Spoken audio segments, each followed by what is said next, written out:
I competed actively since 2019. It is only last year, and because of the obvious reasons, 2020 we didn't have any competition. I didn't compete.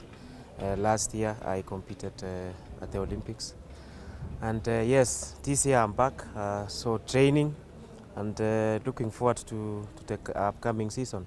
I think for me, I will open my season next month, early next month, when we have the police championships. So that's the first time I will compete this year. So I'm really working hard to make sure that by next month I should be able to compete. Of course, it will not be like a blast that I'm coming back, but of course, progressively, because we have a long season, we have the World Championships, and we have the Commonwealth Games. So I have to balance, my training to make sure that I will be able to compete in those two highest level competitions at the highest level. At the police championships? Sometimes competing, you need to plan how you compete. And I think the first competition was last month, and of course it came very early. For me, I think it was too early. And then it was in Nairobi. Of course, in Kisumu, I could not compete. At the moment, I don't think I'll be able to compete on the grass, considering that our stadiums mostly doesn't have the tartan track, and which is very good for throws and sprints. And to me, I'm looking forward to competition in Nairobi because that is the only place we have the tartan tracks. I can't just go and compete just to please people.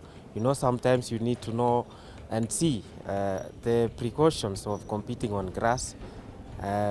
You are susceptible to injuries because the grass, that grip is not there.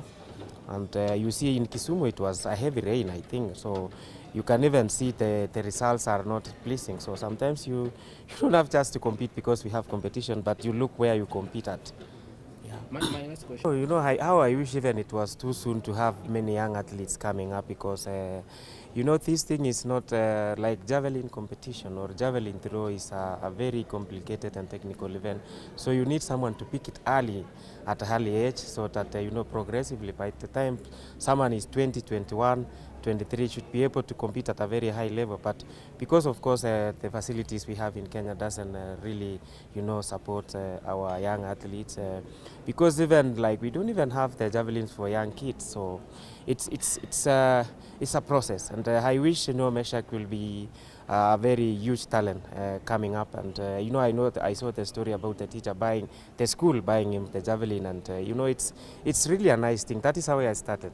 For me, when I was in Kapsabet Boys, the school bought me the javelin, and having started from there, and this is where I am now, how I have reached, I have competed at a senior level, is pleasing. So for that young boy, getting that small support from the school is a huge bonus to him. And I'm looking forward to having many young, boys and girls coming and taking up the javelin, because I can't be there forever. I can't be there until, a life of an athlete is a maybe maximum 20, or depending on the event you are competing in. So 10-15 years is a very, a lifespan of an athlete. And when we have such hungry talents coming up, it is a plus to me.